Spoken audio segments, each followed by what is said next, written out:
Hi everyone! Welcome back to our story time. My name is Sarah Mari. I'm one of the librarians at Portland Public Library, and I'm reading Dealing with Dragons by Patricia C. Wrede. It's published by Scholastic, who's given us permission to read this, and I'm very excited to keep reading with you. We're going to start where we left off. Some of the last things that happened are Simmarine and Kazul went to see Morwen about a history book that she had, because they're researching the caves of of fire and night, which have something to do with the wizards, but Simmarine and Kazul haven't found out quite what the wizards are interested in yet. The chapter that we're starting with is chapter 9, in which Theron is a dreadful nuisance and Simmarine casts a spell. The rest of the trip home was uneventful. Passing through the king's cave seemed easier going in the opposite direction, and the impenetrable darkness only descended once. As soon as they arrived, Kazul took the book that Morwen had lent them and curled herself around a rock just outside the mouth of the cave to study it while Simmarine made dinner. She pored over the book all evening, and Simmarine found it fascinating to watch the dragon delicately turning the pages with her claws. Early the next day, Kazul went off to consult with Raksim. Simmarine was rather stiff from all the dragon riding she had done the previous day, so she decided not to do any more cleaning. Instead, she spent the morning in Kazul's treasure room, sorting through likely-looking bottles and jars for those that might possibly contain powdered hen's teeth. Remembering Kazul's advice, she started by setting aside all the bottles that she could find that had lead stoppers. Since the light was not very good, she took the jars and bottles that looked as if they might be worth investigating and piled them into her apron, so as to carry them outside more easily. She had nearly finished sorting when she heard a voice calling faintly in the distance. "Bother," she said. "I did hope they'd leave me alone a little bit longer." She bundled the last 5 bottles into her apron without looking at them, and, not forgetting to lock the door behind her, hurried out through the maze to see who was shouting at her this time. It was Theron. "What are you doing here?" Simmarine said crossly. "I told you I wasn't going to be ready to be rescued for at least a month." "I was worried," Theron said. "I heard you'd broken a leg, but you look fine to me." "Of course I haven't broken a leg," Simmarine said. "Where did you get that idea?" "Some night at the inn at the foot of the mountain," Theron replied. "He was up yesterday talking to the princess he was trying to rescue, and he came back and warned everybody not to bother with the princess that was captured by the dragon Kazul. Well, I knew that was you, so I asked why, and he said his princess told him that you'd broke your leg and wouldn't be able to walk for months." Simmarine smiled slightly. Alienora had apparently gone through with her plan to tell Halana about Simmarine's twisted ankle, and Halana had decided to improve the story a little in hope of reducing the competition. "Somebody must have gotten mixed up," Simmarine said gently. "You can stop worrying. I'm fine. Is that all you came for? These jars are getting heavy, and I've got work to do." "Simmarine, we have to talk," Theron said in a heavy, deep voice. "Then we'll have to do it while I work," Simmarine said. She turned on her heel and marched into the kitchen full of annoyance. She had been feeling almost friendly towards Theron. He had been worried about her, after all, until he said he wanted to talk. Simmarine was quite sure that what he wanted to talk about was rescuing her, and she was annoyed with him for being so stupidly stubborn, and was annoyed with herself for being annoyed when he was only trying to do the best that he could. Theron followed her into the kitchen. "What is all that?" he asked as Simmarine put the apron full of jars on the kitchen table and began lining them up.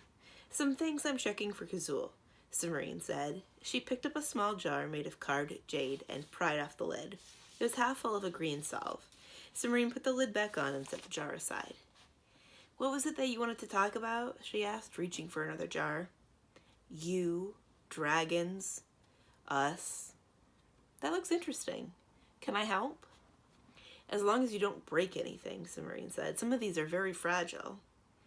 Maybe opening jars would make him forget about you, dragons, us, for a little while. "I'll be very careful," Theron assured her. "This one looks like metal. I'll start with that, shall I?" He picked up one of the larger jars, made of beaten copper with 2 handles. He frowned at the top, and then reached for his dagger, and as he tilted the jar, Cimmerian saw that the neck was stopped up with lead. "No, not that one," she said quickly. She didn't remember picking out that particular jar. It must have been one of the last 4 or 5 that she'd scooped up when she'd heard Thorindel calling. "Why not?" Thorindel said, sounding rather hurt. "I said I'd be careful." The tip of his dagger was already embedded in the lead. Kazul said to leave the ones with the lead stoppers alone. "So put it back," Cimmerian said. "If you insist," Thorindel said, shrugging. He pulled on his dagger, but it was stuck fast in the lead. "Drat!" he said, and twisted the handle. The dagger came free, and the lead stopper came along with it. "I should have known," Cimmerian said in a resigned tone. A black cloud of smoke poured out of the jar.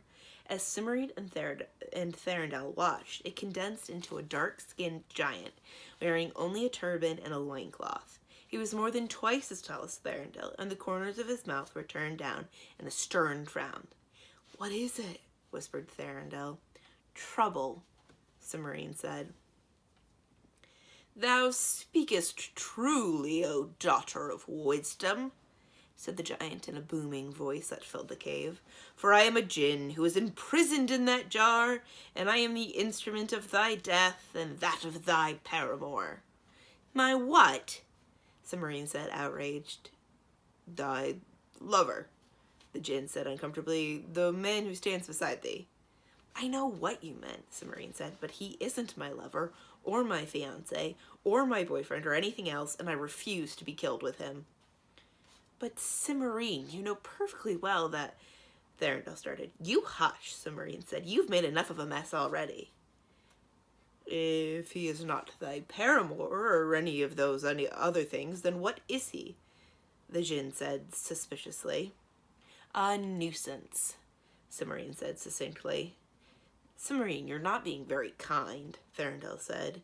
"What he is matters not," the jinn said after a moment's thought. "It is enough that thou and he shall die." "Enough for whom?" Cimmerian said. The jinn blinked at her.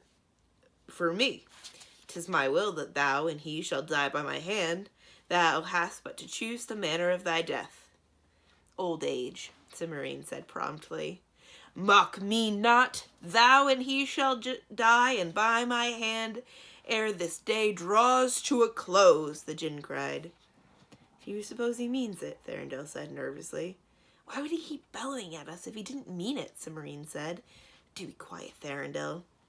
Thorindel lowered his voice. "Should I offer to fight him, do you think?" "Don't be silly," Cimmerian said. But she saw that Thorindel was distressed, so she added, "You came up here to fight a dragon, you aren't prepared for a jinn, and nobody could reasonably expect you to challenge him."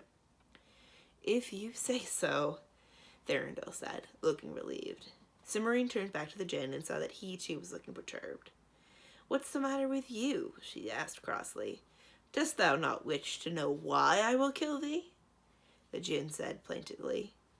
"What difference does it make?" Cimmerian said. "Actually, yes," Thorindel said at the same time. "Thorindel," Cimmerian said in exasperation, "shut up." "Hear my story, O luckless pair," the jinn said with apparent relief. "I am one of those jinns who did rebel against the law of our kind, and for my crimes I was sentenced to imprisonment in this bottle until this day should come when human hands would loosen me.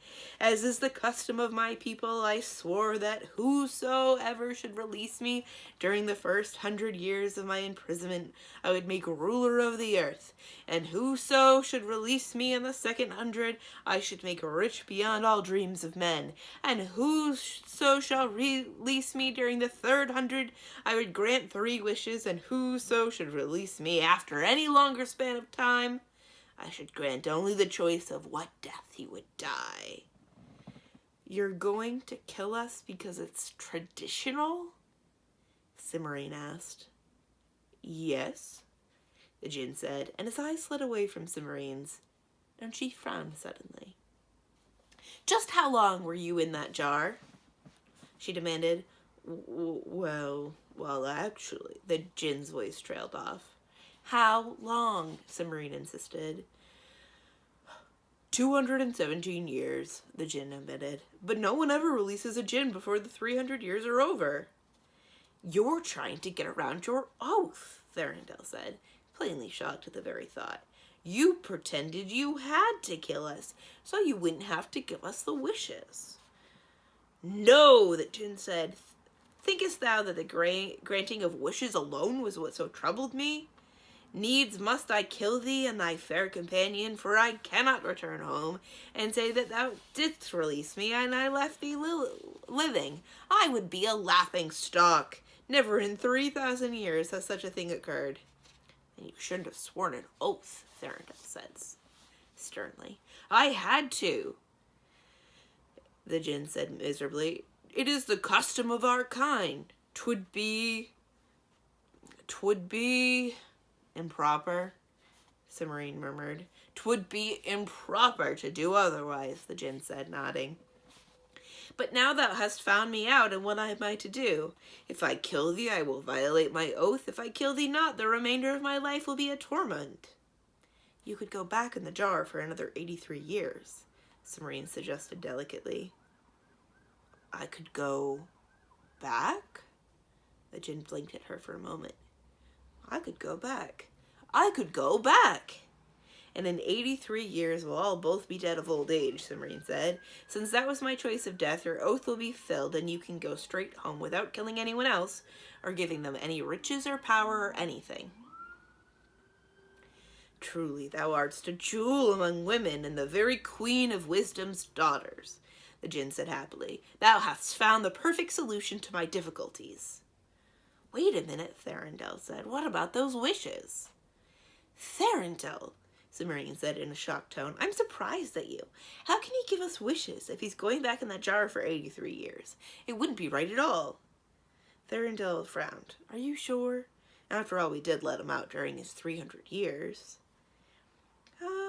I suppose I could let thee have one wish at least, in token of thanks for my help, the jinn said, as long as thou dost not tell anyone. I wouldn't dream of it, Therendel assured him. And it is my wish to defeat a dragon and win his princess's hand in marriage. The jinn waved a dark hand over Therendel's head. There, when next thou dost fight a dragon, thou shalt surely defeat him. And thou, he said, turning to Cimmerian, I could use some powdered hen's teeth, Cimmerian said. The jinn blinked in surprise, but he waved his hand again, his face a mask of concentration. Then he bowed and handed Cimmerian a fat brown jar. There's thy desire. Farewell. With an elaborate bow, the jinn dissolved back into a cloud of smoke that poured into the copper jar from which it had come. Cimmerian leaned over it and plucked the lead stopper from the end of Therendel's knife, and she jammed it back in place and heaved a sigh of relief. Therendel was not paying attention. What did you want something like that for? He asked, looking at the jar of hen's teeth and wrinkling his nose in distaste. I don't believe I should tell you, Cimmerian said, putting the jar carefully into one of her apron pockets. It has nothing to do with you. Nothing to do with me. I like that, Therendel said indignantly. I'm gonna marry you just as soon as I beat that dragon of yours. I don't think you're going to beat Kazul, Cimmerian said in a considering tone. But that jinn just said, he said that if you fight a dragon, you'll defeat him. But Kazul is a her, not a him, Cimmerian pointed out, and you ought not to be rescuing me anyway. Why not? Therendel said, truculently. Because there are other princesses who've been captives of dragons for much longer than I have, and they have seniority, Cimmerian explained. Oh, said Therendel, looking considerably taken aback. How do you know? They came to visit and told me all about it. I think you should try for Caredwell. She's from the kingdom of Raxwell, and her hair is the color of sun-ripened wheat, and she wears a gold crown set with diamonds. You ought to get along with her very well. Therendel brightened perceptibly at this description, but said, But everyone expects me to rescue you. As long as you defeat a dragon and rescue a princess, no one will care, Cimmerian said firmly, and Caredwell would suit you much better than I would. And you're sure her dragon isn't female, too? Positive, Cimmerian said. Gornal's cave is 2 down and 3 over. If you follow the path outside, you can't miss it. He ought to be there now, and if you leave right away, you'll be able to get everything settled before dinner." "All right, then," Theron said. "As long as you're sure you don't mind." "Not at all," Cimarine assured him fervently. She saw him to the mouth of the cave and pointed him towards Gornal's cave, and then returned to the kitchen. She gathered up the jars and bottles she had been planning to check, except for the copper jar with the gin inside, and took them back to the treasure vault. Then she fetched an ink pot, a quill pen, and a sheet of paper from the library, and began writing out a warning to attach to the copper jar. She didn't want anyone else to open it until the 83 years were over, and then the jinn could go home without killing anyone. She was just finishing when she heard Alienora's voice calling from the rear of the cave. "I'm in the kitchen," she called. "Come on back." "You're always in the kitchen," Alienora said when she poked her head through the door a moment later. "Or the library. Don't you do anything but cook and read?" "Look at this, Alienora," Cimarine said, handing her the warning she had been writing. "Do you think it's clear enough?" "Warning. This jar contains a jinn who will kill you if you let him out too soon. Do not open until at least 105 years after the date when the citadel of the Yellow Giant was destroyed," Alienora read out loud. "That's, let's see, 84 years from now. It seems clear to me. You'd have to be pretty stupid to ignore a warning like that." "Maybe I ought to show it to Halana and see what she says," Cimarine said, frowning. "I wouldn't want anyone getting into trouble by accident just because I didn't make it plain." It's plain," Alienora said. "Cimarine, what on earth have you been doing? And how do you know that there's a gin in this bottle?" "Therindel," Cimarine said, waving a hand expressively. "I was looking through some of the bottles from Kazul's treasure room to see if any of them happened to have hen's teeth in them. And Therindel came in and wanted to help." "And he opened it?" Alienora said. "Oh, dear." "Exactly," said Cimarine. "But it came out well in the end, and I think I've got rid of him for good. I sent him off to rescue Caradwell." "You did? What if he doesn't beat Gornal?" "Oh, he'll win. The jinn gave him a wish, and he wished to defeat a dragon." Cimarine looked apologetically at Alienora.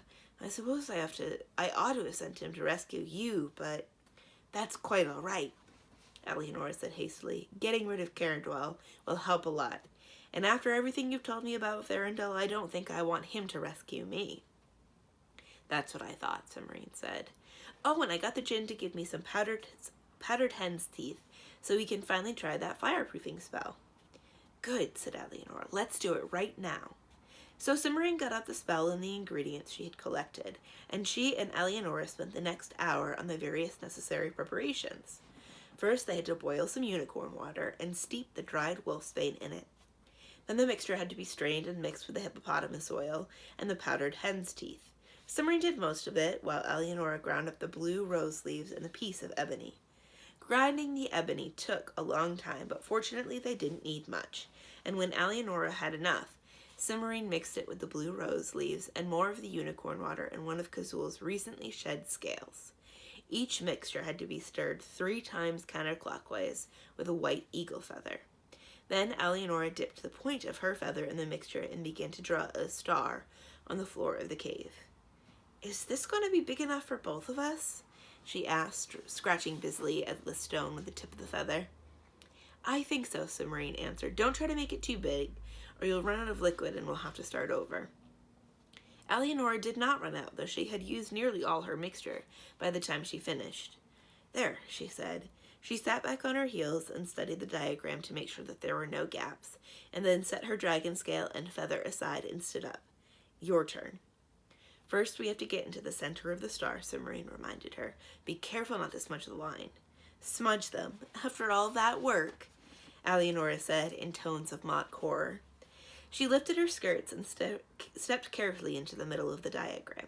Cimarine followed, carrying a small mixing bowl half full of something that looked like brown sludge, with a white eagle feather sticking out of one side. "It smells awful," Alienora said, grimacing. "Doesn't matter what it smells like as long as the spell works," Cimarine said. "Ready?"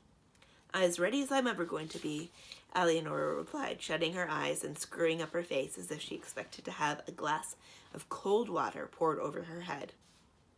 Cimarine plucked the eagle feather out of the bowl and raised it quickly over Alienora's head before it could drip on the floor. She let 4 large drops of the brown gunk fall onto Alienora's hair, then brushed the end of the feather across her forehead twice. She finished by drawing a circle with the feather on the palm of Alienora's left hand. "That tickles," Alienora complained. "Well, you can do it to me now," Cimmerine said. Alienora took the bowl and the feather from Cimmerine. "You're right," Cimmerine said a moment later. "It does tickle." "Now what?" Alienora said. "Set the bowl down and shut your eyes," Cimmerine instructed. When Alienora had done so, Cimmerine closed her own eyes and said, "Power of water, wind, and earth, turn the fire back to its birth. Raise the spell to shield the flame by the power that we have tamed." "Oh," said Alienora, "that feels peculiar. Can I open my eyes now?" "Yes," said Cimmerine, opening her own. "We're finished." "Did it work?" Alienora asked, cautiously opening one eye and squinting at Cimmerine. "Well, something happened. We both felt it," Cimmerine said, "and your hair and forehead don't have brown gunk on them anymore." Alienora promptly opened both eyes and studied Cimmerine. "Neither do yours." "What does that mean?" "It means that we go back to the kitchen and test it," Cimmerine said. She bent over and picked up the mixing bowl. "We'll clean up later. Come on." The next chapter is chapter 10, in which Cimmerine and Alienora conduct some tests and disturb a wizard. Back in the kitchen, Cimmerine and Alienora quickly determined that the fireproofing spell had indeed worked. First Cimmerine and then Alienora tossed a pinch of feverfew into the air, recited the spell verse, and then put a hand into a candle flame and held it there. Neither was burned at all, though Alienora claimed that the candle tickled almost as much as the eagle feather had done. "How long does the spell last?" Alienora asked. "I'm not sure exactly," Cimmerine said. "At least an hour, but I'll have to do some tests to pin down beyond that. I hope Kazul gets back soon. I want to see if it works with dragon fire." "You're going to have Kazul breathe fire at you just to see if the spell worked?" Alienora said, horrified. "What if it doesn't?" "Then I'll talk to Kazul and we'll go see Morwen, and the 3 of us will try to figure out what to change to make the spell work for dragon fire." "Don't look at me like that. I'm not going to stand in front of Kazul and have her breathe fire at me. I'll just stick out a finger, the way that we did with the candle."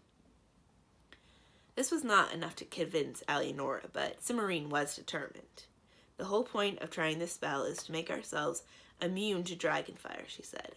"If it doesn't work, I don't want to find out for the first time when one of Kazul's guests gets mad and breathes fire at me because he doesn't like the way that I cooked his cherries jubilee."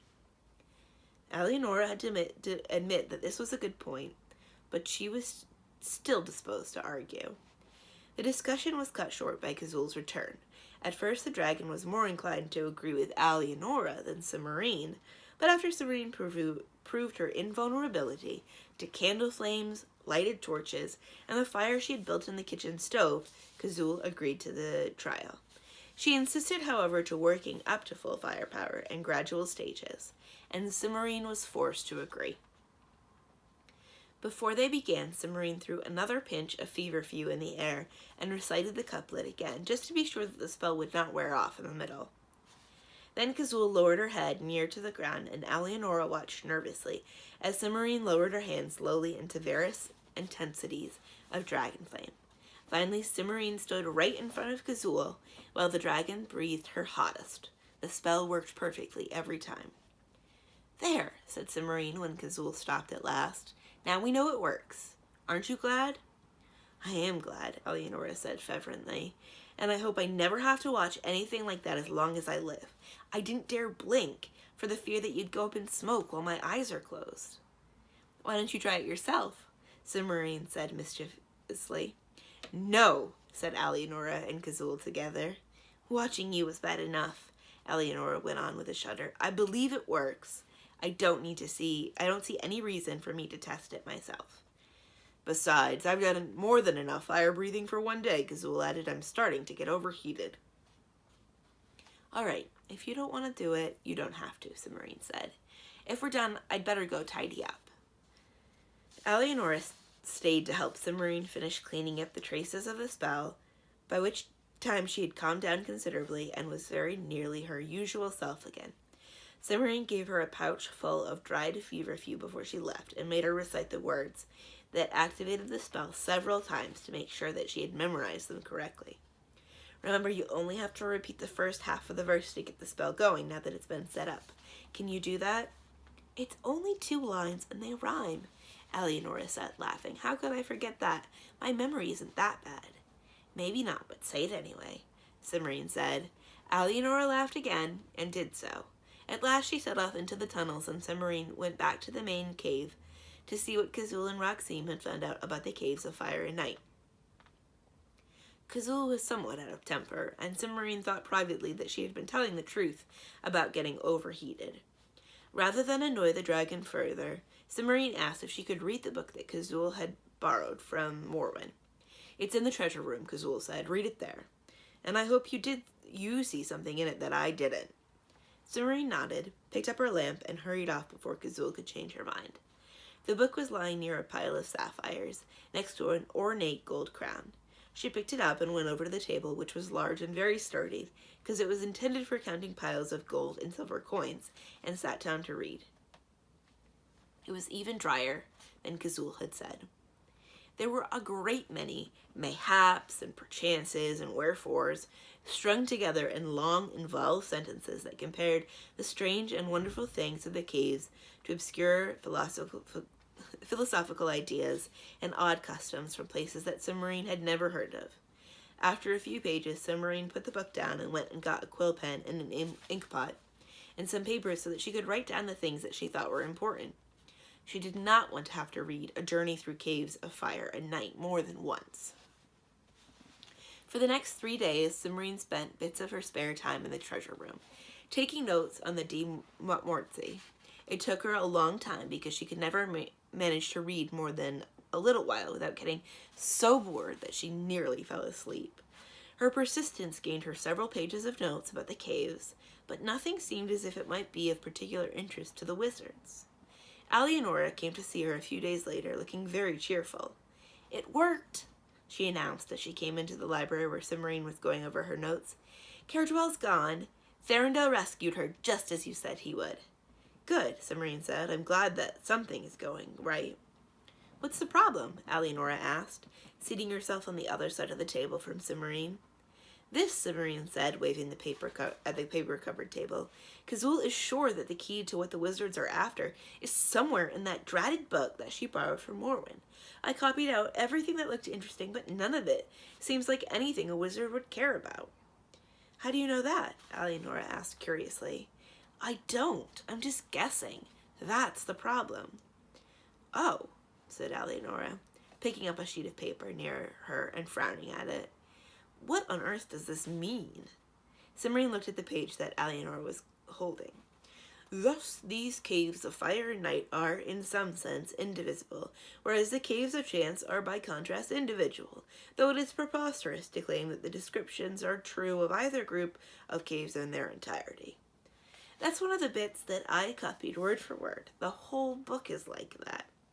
I think it means that if you have a piece of something magical from the caves of fire and night, you can use it in a spell as if it were the whole thing. I can't see why you wouldn't be sure, Cimarine. I can see why you wouldn't be sure, Eleonora said. Do you think it would help you figure things out if you stopped for a while? I have stopped, Cimarine pointed out. Or did you have something more specific in mind? I'm almost at a feverfew, Eleonora said, looking down at the table. I was hoping you would come with me to pick some more. You're almost out? Cimarine said in surprise. How did that happen?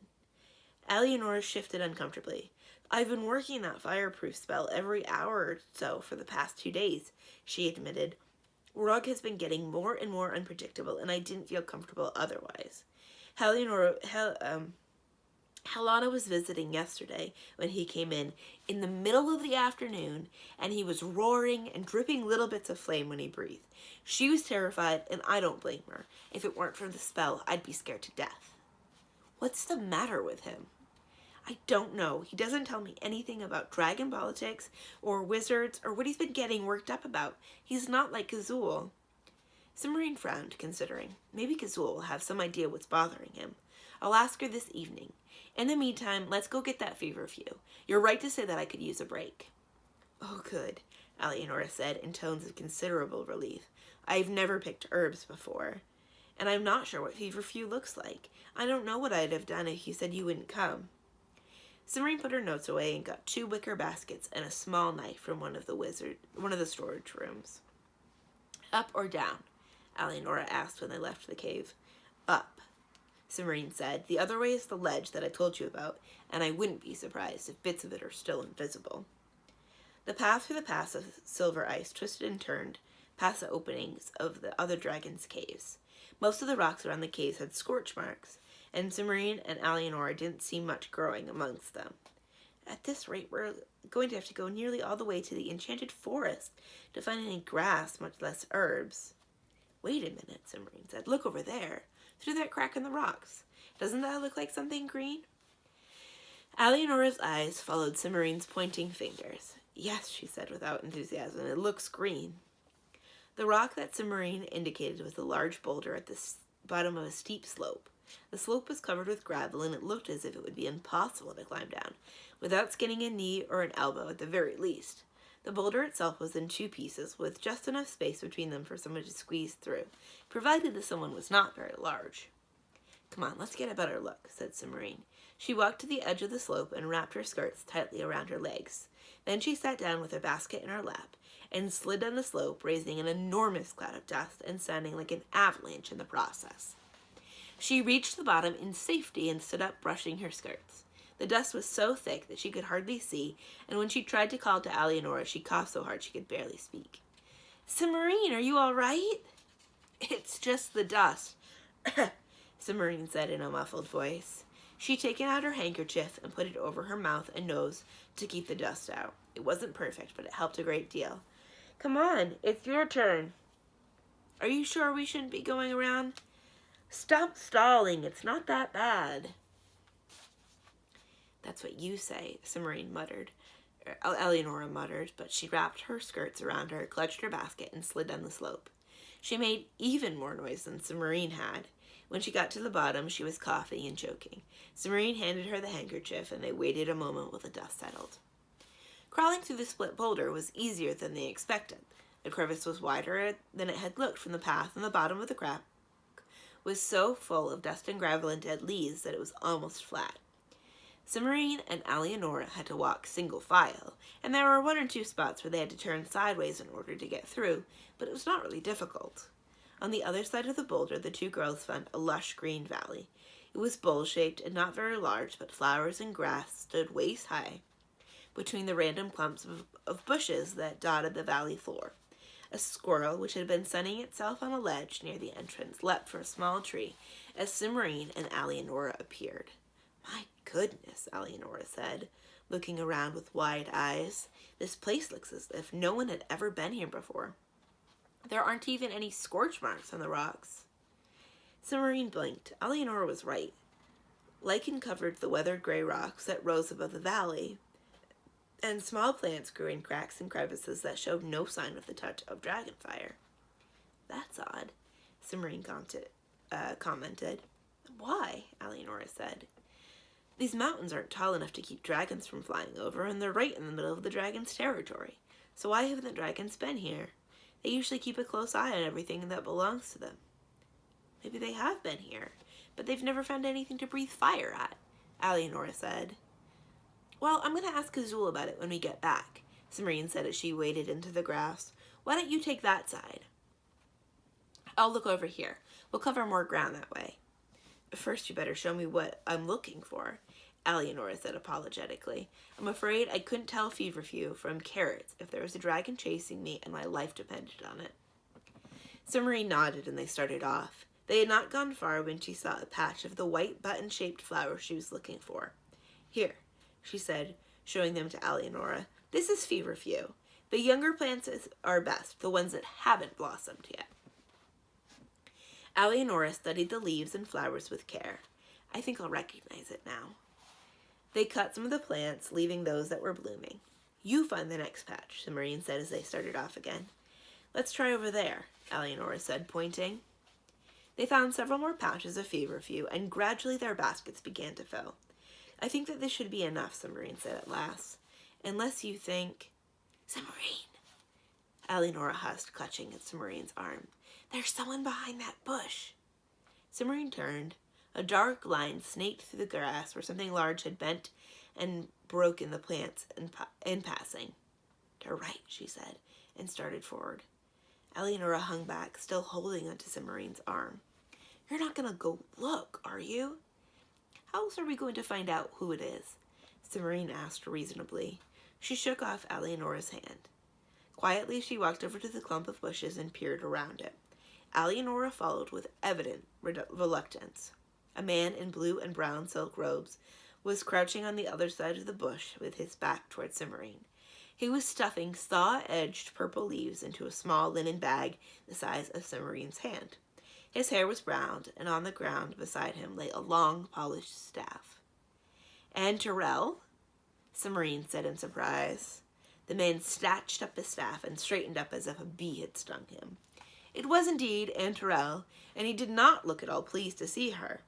He stuffed the linen bag quickly into his sleeve and said, Princess Summerine, what brings you here? I was about to ask you the same thing, Summerine said. Wizards go where they wish, answering to no one. Aunt Terrell said, waving his free hand in a lofty manner. Maybe outside the mountains of Mourning they do, but around here they have to check with the dragons first. Summerine said, You know nothing of the matter, Aunt Terrell said, looking very put out. Summerine, Eleonora's tone was doubtful. Eleonora's tone was doubtful. You know this person? I'm sorry, I should have introduced you.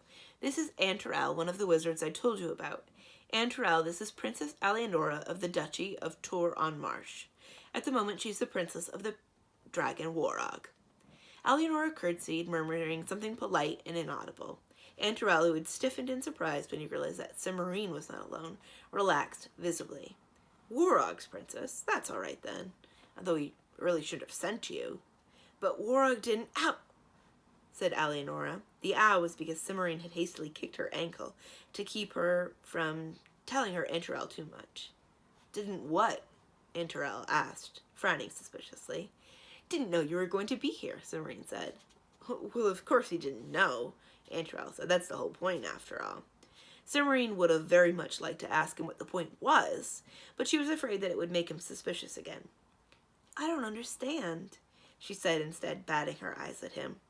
Of course not, Aunt Terrell replied in a condescending tone that made Summerine's teeth hurt. But it doesn't matter. I'm not annoyed with you. I'm so glad, Summerine murmured. Aunt Terrell gave her an oily smile. In fact, there's no need for you to tell Warog that you met me here. I wouldn't dream of it, Summerine said with perfect truth. Excellent, Aunt Terrell said. Then may I escort you back to the path? Eleonora looked hopefully in Summerine's direction. But we can't leave yet, Summerine said, opening her eyes very wide. We haven't picked any cornflowers or daisies. Behind her, she heard Eleonora making a smothered, choking noise, as if she were trying very hard not to laugh. Daisies? Aunt Terrell said in a flat, incredulous tone. You want to stay and pick daisies?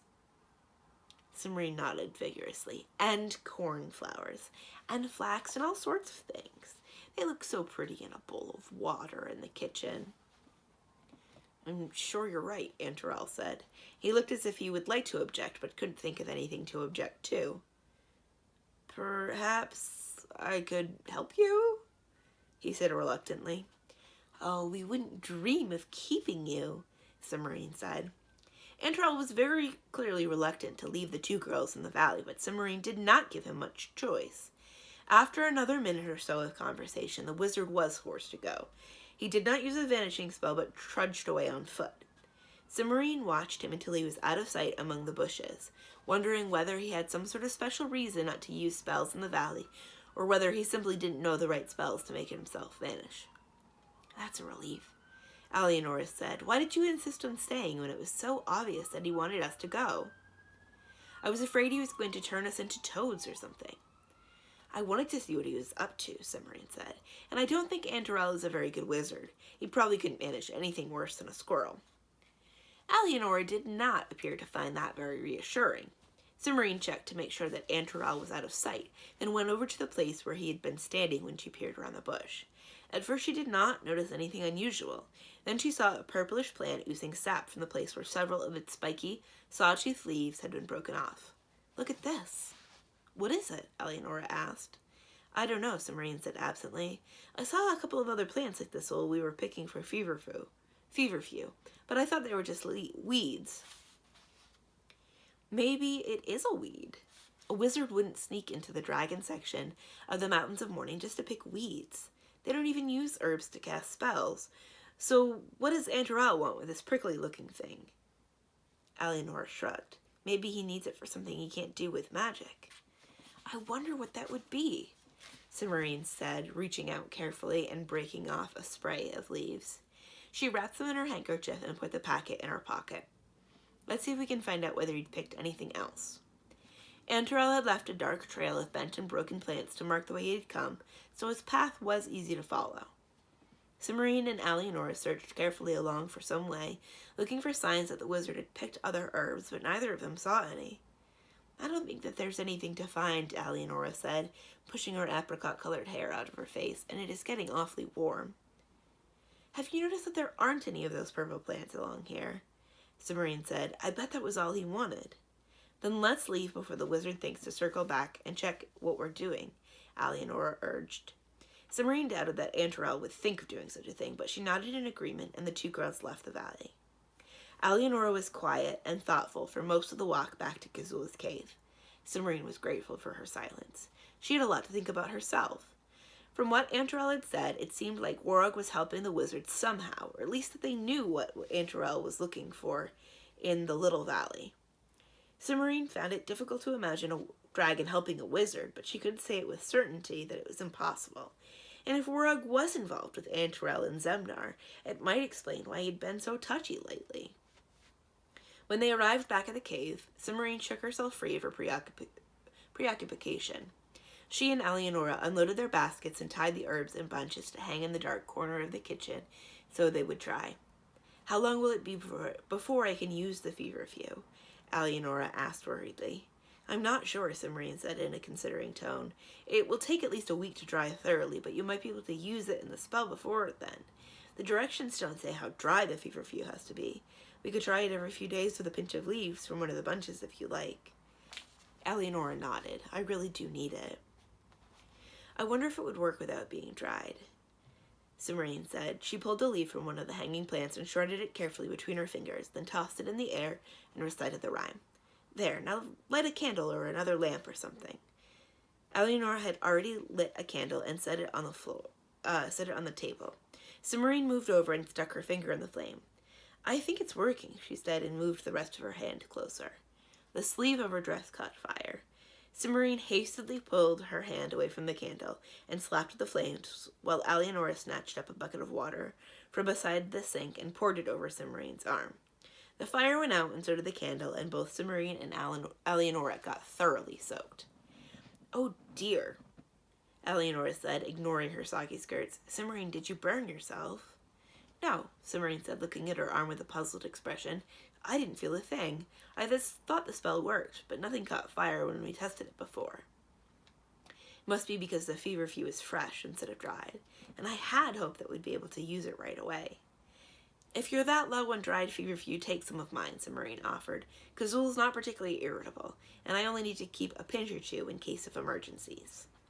"Thank you," Eleonora said fervently, and Simmarine turned her soggy cuffs back and went to get the bottled spices. And that's the end of what we're going to read today. We'll start tomorrow with chapter 11, in which Kazul is unwell and Simmarine makes a new acquaintance. Thank you for joining me. Again, I'm Sarah Mari from Portland Public Library, and we're reading from Dealing with Dragons by Patricia C. Wrede. I hope to see you again here tomorrow. Bye, thanks!